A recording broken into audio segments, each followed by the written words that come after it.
یہ پڑوسی ملک سے انڈیا سے ایک کویسچن آیا تھا، ہمارے شکیل ایڈوکیٹ بھائی ہیں، انہوں نے بھیجا تھا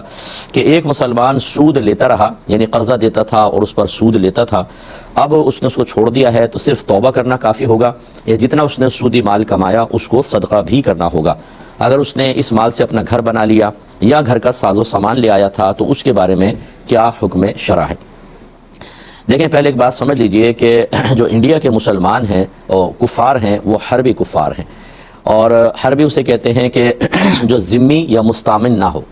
اور ذمی کون ہوتا ہے کہ جب حاکم اسلام کسی ملک پہ بعض اوقات حملہ کرتا ہے، وہ قبضے میں آ جاتا ہے، تو وہاں کے لوگ یہ کہتے ہیں، ان کو آفر کی جاتی ہے کہ مسلمان ہو جاؤ۔ اگر وہ کہیں کہ نہیں ہم مسلمان نہیں ہوتے تو سیکنڈ آفر یہ ہوتی ہے کہ ہمارے ذمے میں آ جاؤ، ہم تمہاری حفاظت کریں گے اور تمہیں تمہاری عبادات وغیرہ سے نہیں روکیں گے، تعرض نہیں کریں گے، لیکن تمہیں یہاں رہنے کا ہماری طرف سے جو تمہیں تحفظ دیا گیا اس کا ایک ٹیکس دینا ہوگا جس کو جزیہ کہتے ہیں۔ تو وہ اگر راضی ہو جاتے ہیں تو چونکہ حاکم اسلام ان کا ذمہ لیتا ہے تو ان کو ذمی کافر کہتے ہیں۔ اور ایک یہ ہوتا ہے کہ باہر سے کوئی کافر اسلامی مملکت میں آتا ہے اور وہ حاکم سے پناہ طلب کرتا ہے کہ میری جان مال عزت و آبرو کی حفاظت کیجیے گا، میں اتنے عرصے کے لیے آیا ہوں پھر چلا جاؤں گا، تو حاکم اس کو امن دیتا ہے۔ تو چونکہ وہ امن طلب کرتا ہے اور امن طلب کرنے والے کو مستامین کہتے ہیں، امن طلب کرنے والا، اور وہ جب اس کو امن دے دیا جاتا ہے تو اس سے پھر کوئی تعرض نہیں کر سکتا، اس کو مار نہیں سکتا، تو وہ مستامین کہلاتا ہے۔ ان دونوں کے احکام علیحدہ ہیں۔ تو جو کافر ان دو کی تعریف پہ پورا نہ اتر رہا ہو وہ حربی کافر ہوتا ہے۔ تو ہندوستان کے کافروں کو اعلیٰ حضرت امام اہل سنت نے حربی کافر قرار دیا، اگرچہ ہندوستان دارالاسلام ہے،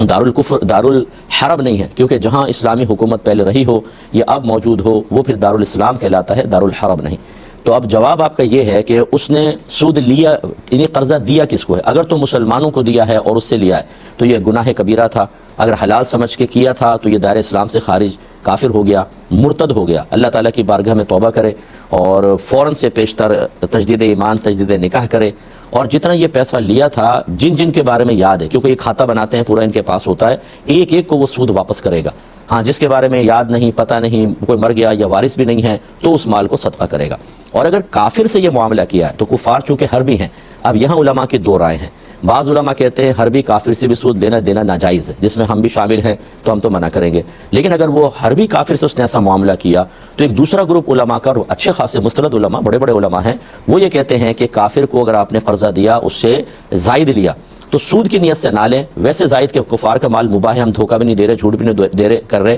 یا بول رہے، تو ہمارے لیے مال جائز ہے، تو ان کے لیے وہ طیب اور حلال ہے۔ تو ایسے کسی مفتی صاحب سے مسئلہ وہ معلوم کر لیں، اگر وہ اس کی پرمیشن دے دیتے ہیں پھر تو ان کو صدقہ کرنے کی بھی حاجت نہیں ہوگی، وہ اپنے پاس رکھ سکتے ہیں۔ اور لیکن چونکہ انہوں نے پوچھا نہیں تھا کسی سے پہلے اور یہ قدم اٹھایا، ہمارا تو مشورہ یہ ہوگا کہ اس مال کو بھی صدقہ کر دیں۔ اگر گھر بنا لیا ہے اس کا اماؤنٹ نکال لیں، گھر رکھ لیں، اتنا اماؤنٹ صدقہ کر دیں، یعنی اس کی قیمت موجودہ کرنٹ ویلیو نکال لیں۔ اسی طرح ساز و سامان ہے، بے صدقہ کرنے کے بجائے اس کی قیمت نکال لیں، اتنی قیمت صدقہ کر دیں تو یہ مکان اور ساز و سامان رکھ سکتے ہیں۔ لیکن اگر وہاں کے کوئی مستند مفتی صاحب ان کو اس کی پرمیشن دے دیتے ہیں، اجازت دے دیتے ہیں، تو پھر ان کے لیے یہ سب رکھنا وغیرہ جائز ہوگا۔ ہاں، جو انہوں نے سود کی نیت سے لیا، اگرچہ وہ سود کا اطلاق نہیں ہوتا تھا اس کے اوپر دیگر علماء کے نزدیک، اس پر وہ توبہ کر لیں، لیکن اس کے لیے ان کو وہاں کے کسی اچھے مستند مفتی صاحب سے مشورہ کر کے پھر اس کا مسئلہ معلوم کرنا چاہیے اور اس پر پھر وہ عمل کریں۔